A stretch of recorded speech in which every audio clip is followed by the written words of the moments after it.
Okay, so this is a very intimate panel now, which is, doesn't have to be a bad thing. We have Kristin. So let me start off with a question to you. So you direct New America's initiative on workers and technology. You also co-founded Shift, the Commission on Work, Workers and Technology. So you're essentially doing nothing but looking into the future of work every day. And so maybe you could explain a bit on how you actually do that. So what is your toolkit? What is your approach when you're trying to figure out what the future of work in the US and elsewhere might look like? Oh, that's a great question. So this is such a funny a format when you're I feel like I should be miming somehow. You can. No one anytime, else can see me. So interesting question. So when we first started the Shift Commission, we were looking at how to bring together groups of leaders across communities to think about how work is changing and how to sort of look down the path 10 to 15 years in every industry, in the tech industry, in incumbent industries, in the startup world, in the NGO world, city government, everything that sort of had to do with how to connect with workers and how to connect workers with new opportunities in different ways. And we did that through initially economic scenario planning and having people really build stories and think through sort of a creative design-led, human-led process. We expanded that out through focus groups and through interviews with people and talking to people going forward. And now, having been doing this for the last several years, have moved into creating pilot programs in partnership with cities of all size across the United States. So we've done some initial design of community-led initiatives in mid-sized cities like Indianapolis and Phoenix. We're moving into smaller cities in West Virginia and other places, but basically to look at sort of what kinds of things workers are seeing as potential roadblocks and opportunities, and what kinds of things leaders of organizations are seeing, and then combining those two into what do we do as we go forward. So when that journey has led you to pretty much any place in this country, you really went all over the place. What did you discover? Like, if you had to force yourself to sum up the key drivers of change or the key challenges when it comes to the future of work, what would that be? I know it's a very complex topic and it's a mean question to you, but I would love to hear the answer. No, it's a great question. We see a couple big picture trends that are happening across the board. One is increased volatility in the kind of work people are doing and the income sources that people have. So it used to be that people had one job and they went there to that place and continued to work, from 9 to 5 with a set of responsibilities that were clearly defined. And we're seeing more and more that people are having more than one source of income. The work varies on how frequently you do it and what kind of work that you do. And there's a lot more self-determination and sort of individual initiative required on the worker than there used to be. There used to be a big role for the employer and the employing organization to set out what somebody was going to do. And we're seeing that there are still roles like that, but we're seeing more and more that people have to do that for themselves. So volatility is a big one. The ability to direct and use systems in different ways, whether that's automated systems, AI-driven systems, platforms, the need to understand data analysis and be able to use it effectively is a second big trend that we're seeing. And thirdly, really like place-based vibrancy we see. There's a lot of excitement in both sort of rebuilding urban cores in cities and in thinking about what drives somebody liking living in an area and liking doing work that enhances the sort of human-to-human interaction in that area. And so those are sort of three things that we see repeatedly in lots of different places. Okay. One last thing before we move on a little bit to Lori. What I didn't hear a lot at all was the word automation. And today, automation was a big topic continuously. And people are kind of scared, rather pessimistic. You don't sound pessimistic at all. Why is that?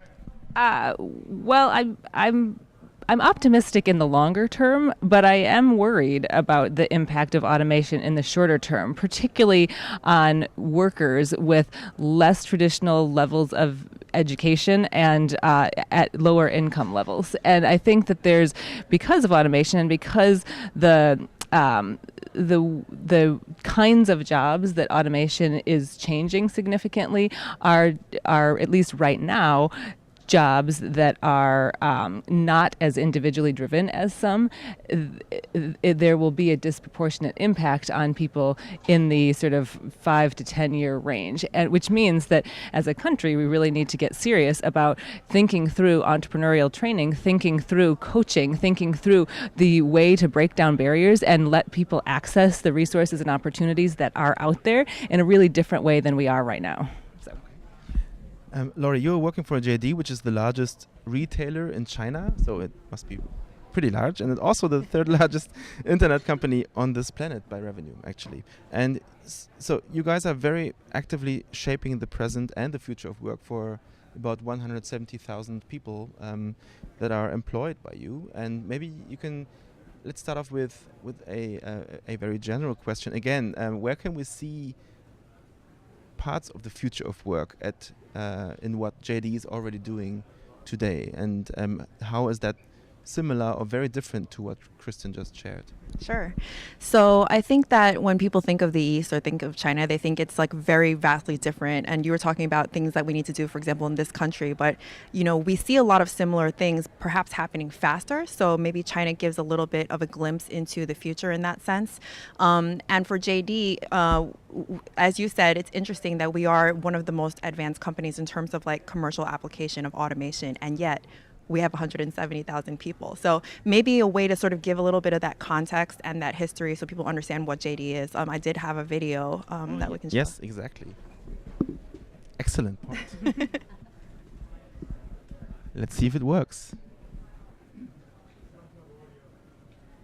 I assure you the video is much more exciting than if I told you verbally. Here we go.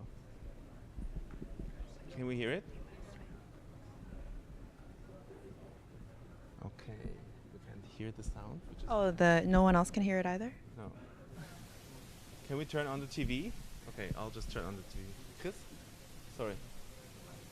Can we turn on the TV, maybe, the volume? I think it is on. Yeah. But let's just use the normal TV sound for a moment.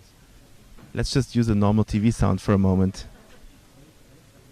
What a novel concept. Crazy, right? The reason we need people to back up the system. Yes, exactly.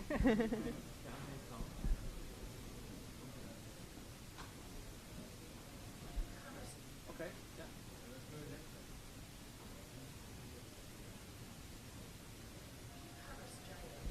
Maybe you have to come a little bit closer.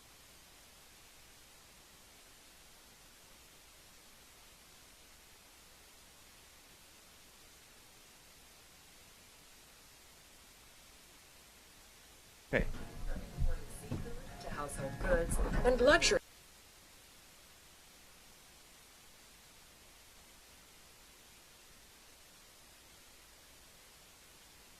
Largest retailer in China, online or offline. The company sells everything from imported seafood to household goods and luxury watches to hundreds of millions of Chinese consumers. CEO Richard Liu founded the company as a tiny offline electronics store. Today, it's the third largest internet company in the world. It is also pioneering cutting-edge technologies to transform global retail. Richard's vision was to provide consumers all over China with access to high-quality, authentic products, including in less developed regions such as his hometown in rural Jiangsu province. But because China lacked logistics and retail infrastructure, he made the bold decision to build his own network from the ground up. That network now covers 99% of China's population, reaching more households than any other distribution network, with unrivaled speed and efficiency. JD.com now has over 150,000 employees, including thousands of engineers in China and Silicon Valley. They're working on AI, robotics, drones, autonomous vehicles, and other state-of-the-art technologies that are revolutionizing the industry. JD operates hundreds of automated warehouses and a last-mile delivery network that can ship over 90% of orders the same or next day. JD works with and sources from the world's leading brands and suppliers, delivering high-quality, authentic, and imported goods to customers in big cities and remote rural villages. In China's most far-flung regions, its delivery drones can cut a full day's supply run down to just minutes. By tapping the vast data resources across its platforms and from its strategic partnerships with Tencent, Walmart, and Google, JD is creating new experiences for shoppers to buy whatever they want, whenever and wherever they want it. This technology and infrastructure allows partners to build trust with Chinese consumers in a more efficient and sustainable way. Building on Richard's original vision, JD is now sharing this retail technology and infrastructure more broadly as a service. It is enabling the expansion of other retailers, industries, and organizations for a positive impact on society. At JD.com, the future of retail is already here.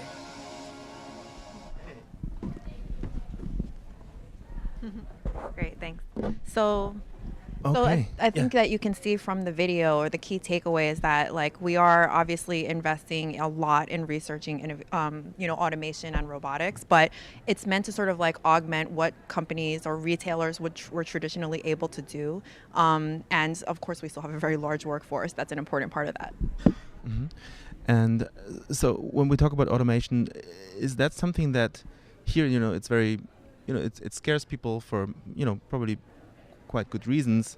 And how is that topic perceived in China? I mean, this is a very optimistic video, of course, I have to say, and that's probably why it was made. It's but what's the debate on the ground, or is there, or the emotions on the ground towards those technologies? I think that there are some key cultural differences in China that the easiest way to think about them is sort of like the historical context. So it's a society that has over the course of only a few decades changed so much. I mean, year by year, you see new innovations being introduced, new consumer habits.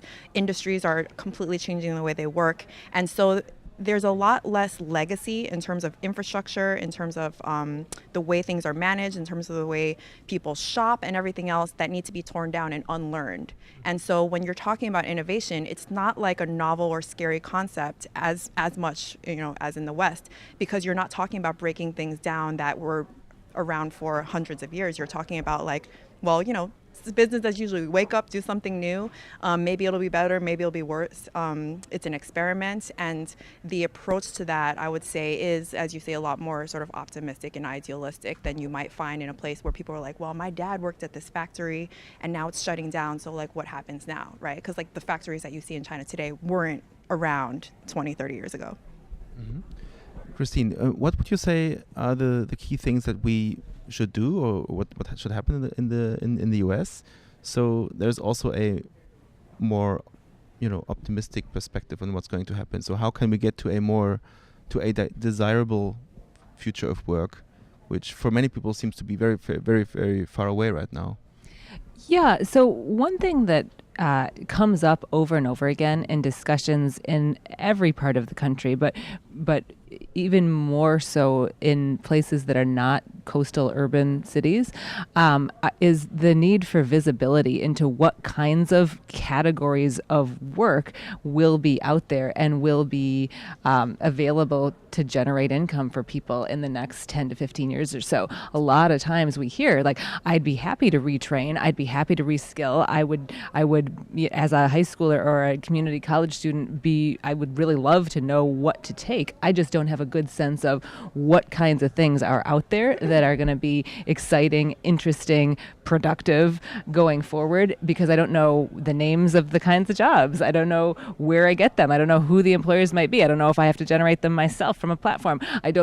And giving people, identifying what the opportunities are, both in a corporate setting and in a freelance setting, I think is really important. And then secondly, once there is additional visibility into what those things are, starting to think much more carefully about how people can get themselves the skills that are relevant to succeeding in those things, and sort of what action steps to take. And action steps really seem to be the thing that's lacking in the conversation. There's lots of conversations right now about what the future of work is and how to frame the problem and what the important questions are, and much less experimentation, as Lori was talking about, and much less sort of sense of innovation's good and maybe we'll screw it up, but we have to do something. And so I think both for for every institution, education, at the high school, community, and university level, at the training and work-based learning level, at the apprenticeship level, at the technology platform level, at the sort of new systems and AI connectivity level, like in all different institutions, thinking through like what do we do to identify the stuff and to coach people to getting there. I think just to add on to that, I think one of the difficulties is like, there are people who are having the conversations you're having, which I think are really smart. And I think there's still a significant portion of people everywhere that are still stuck in the like, well, automation is replacing people, and still focused on that conversation. And it's hard to then like adjust yourself to the new reality when you're still thinking about the past. Whereas, companies, I think, that really are investing a lot in terms of automation and robotics and AI, they're thinking more about unlocking like possibilities of completely new ways of doing business. Like the assumption isn't that you're going to do business the same way and just change people out for robots. It's like, well, what more can you do? If you're a retailer, it used to be that your business was getting goods to stores and then convincing customers to come to those stores and buy those goods. But these days it's like, well, what else can we do? We can deliver to their homes. Sure. We can also deliver to their homes and then allow them to return them somewhere else or help them shop virtually. And all of these things are very actually labor intensive things to scale up. And so how do you do that? You do it with technology. And that once people, including the workers involved in that, learn that they're a part of like this sort of revolution, then that opens possibilities to like, well, what else can I do to move that forward, and how can I be a part of that? Yeah, no, I think that's a great point, and we really emphasize that, and which is part of, I think, the eventual optimistic view that when you talk about automation changing jobs and changing work, it isn't necessarily that it's going to replace people and make stuff go away, make jobs go away, but it will require a very different skill set, a problem-solving sort of interlocutor approach that is just a different way that we think about things right now. And so, yeah, I think you're right. Like talking about the vision and the imagination and the sense of how those pieces are going to fit together is really helpful for people so that they feel like they're part of a bigger picture.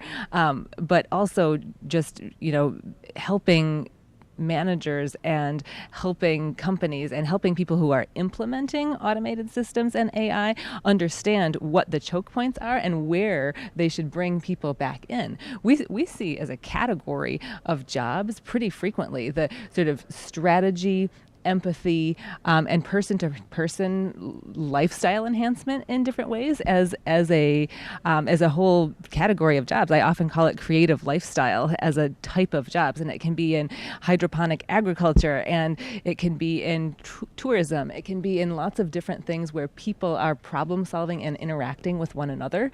But those kinds of things you're really seeing grow in lots of different ways, particularly when people feel like they're part of a bigger whole. It's a great point.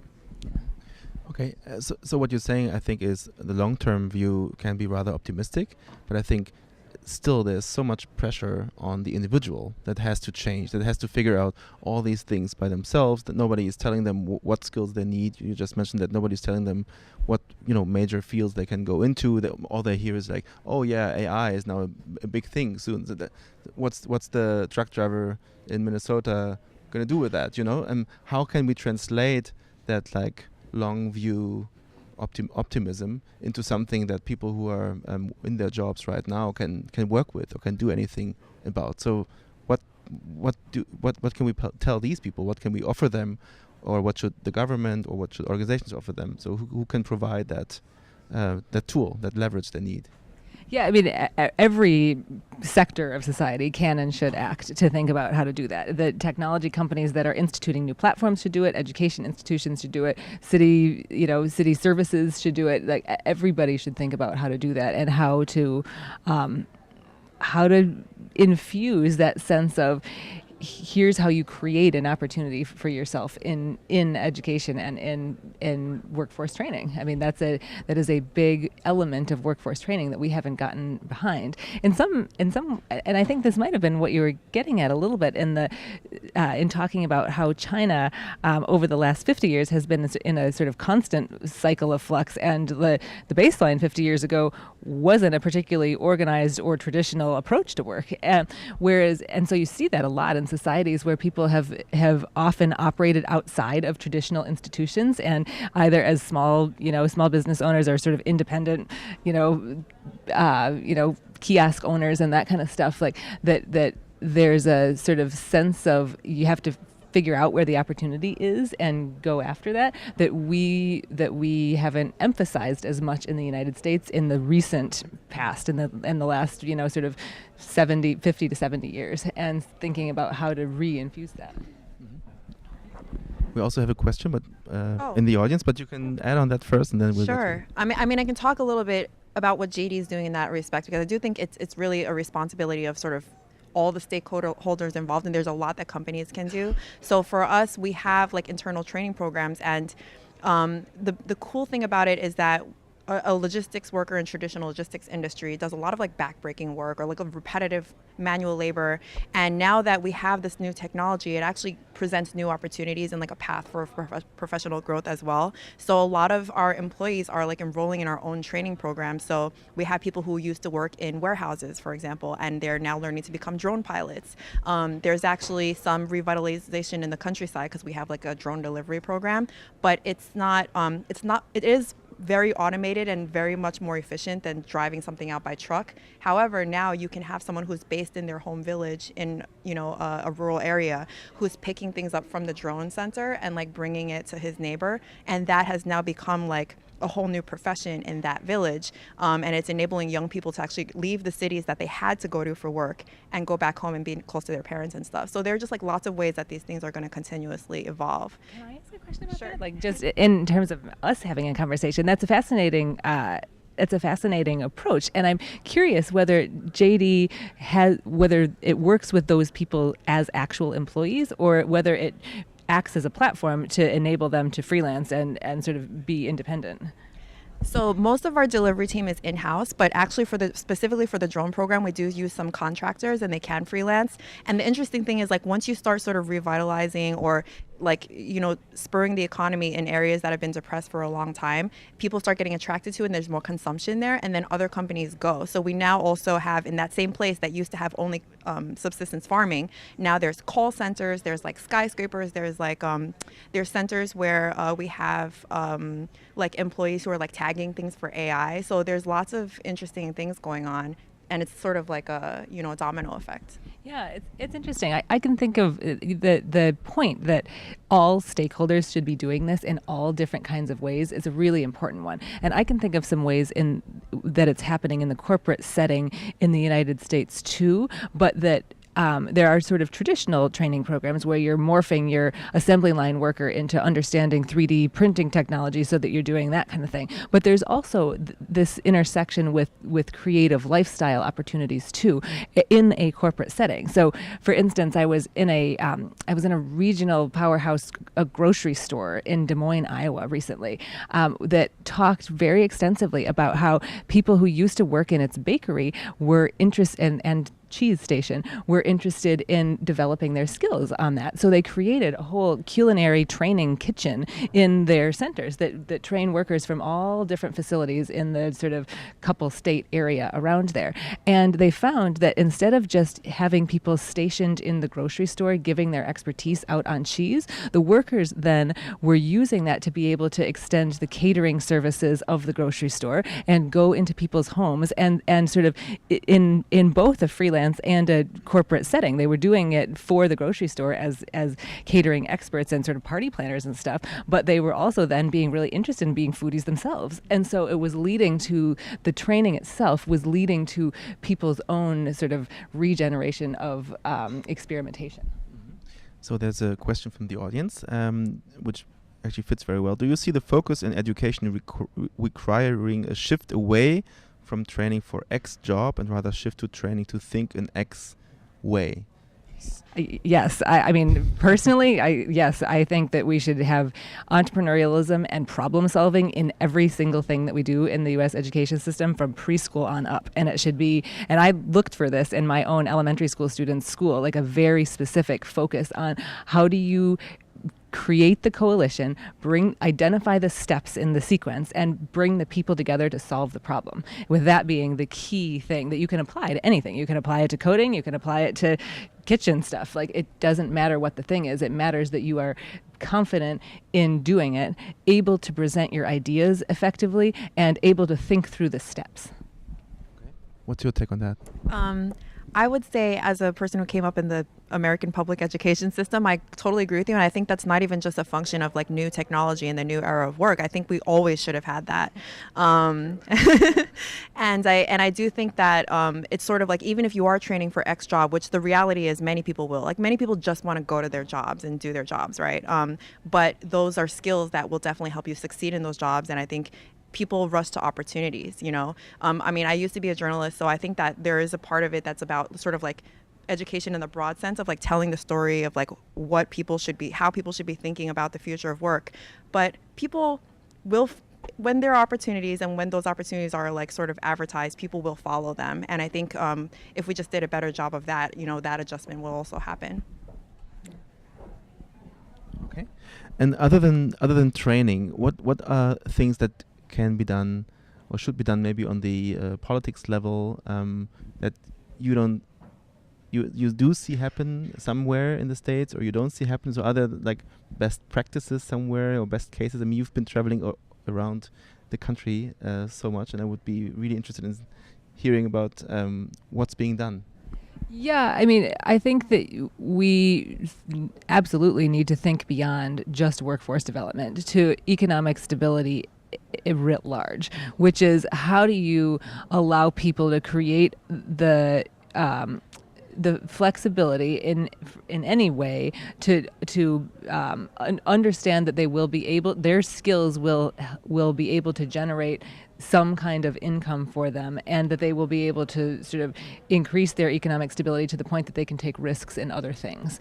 And you could do that through asset building. You can do it through social support in different ways. You can do it through the workers focus on things that the worker, him or herself, has to do. And so we've seen all those different options.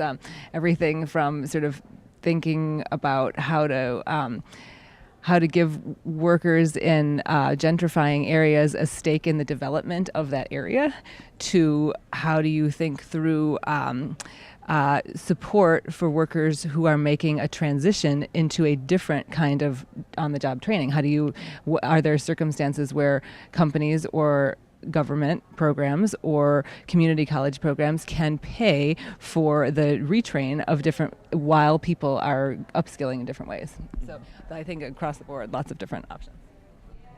Lori, I mean, since you know both countries so very well, it's a very, maybe a very naive question, but what would you say could China learn from what's happening here, and vice versa? Looking at a desirable future of work, like what is something you would like to see here, and what is something you would like to see in China to make this thing work? This thing called future of work. Right. I mean, like a lot of the conversation up till now has been focused on like the advancement of technology in China. Of course, workers play a big role in everything that we do, but I do think China is also in the midst of like a kind of industrial revolution in which like they have not come, they haven't undergone as much experience as we have in the US and elsewhere in terms of like protecting workers and making and thinking about like the desires of workers other than their physiological needs. So, in China, what you find often is like workers will get, a market rate salary, maybe even more. In our case, like we try to pay competitively because we have such a large workforce, but, giving them dorms and some lifestyle perks and stuff like that. But now, workers are evolving because unlike the generations before them, where their parents were literally building new cities and being paid very little for it, they now have a good basic minimum wage, and they want to be integrated into society. They want to go to the same schools as their peers in any urban area and stuff like that. So those are things that can definitely improve and are, as you see, the society evolving. One question I have is, another topic that came up all the time today was the universal basic income, which is such a big topic right now. What do people say what would people say in China about the idea of a universal basic income in a conference setting like this? I don't know how to answer that question. That'd be very hard. I mean, it's a vast country with lots of different. Of course, I know that. And backgrounds. But I mean, is there any debate that has any similarities to what's happening here right now? I think that, and this goes to a bit about what I was saying earlier. I think the level of I don't want to say sophistication, but in the evolutionary process of discussing labor in a nation, in an emerging market or any emerging market, it's still earlier on in the process. So there are certain terminologies or debates that happen after you've taken care of the basic needs, and we're still sort of in that basic to middle need stage, I'd say. Kristin, do you think the future of work is not having to work at all? No, I don't. Not in the United States. I think we'll never get to a point where the majority of people will not want to work in some way. We see over and over in discussions that purpose, animating purpose, is something that people really get and look for in work, and that the reaction, particularly in rural and rural adjacent areas, but really all over, is not a enthusiastic reception to basic income or things like that in a lot of ways. It's very sad that Andrew Yang is not here right now, but I think he would be very sad to hear that. Yeah. I mean, it's the concept of thinking through how to change things on a systemic basis is critically important, and that I like a lot about universal basic income. Thinking about what we can do on a broad basis to connect people with opportunities in different ways. What I've heard from governments at every level and from that about how to institute that is that there'd be significant pushback, and what I've heard from workers indicates to me that that's the same. To me, what I find interesting about the universal basic income debate is that what isn't getting discussed a lot is that I think it's just a very lazy idea. It's a bit like, okay, we can't really, if we can't solve the problem in a good way, let's just throw money at people and keep them happy and silent. And I think that's something that that resonates with me, that people may be too smart to actually fall for that. I mean, I don't have a reaction to that other than from a practical standpoint. I've seen a lot of enthusiasm for new kinds of opportunities and much less enthusiasm for not having any work-based opportunities at all. Okay. Do we have any more questions from the audience? If not... Yeah, you never want to be the panel standing between people and the bar. Exactly. So I think, thank you so much to the both of you, and we invite you now to have a drink. If you have more questions, let's do that over there at the bar. Thank you so much. Thank you. Thank you.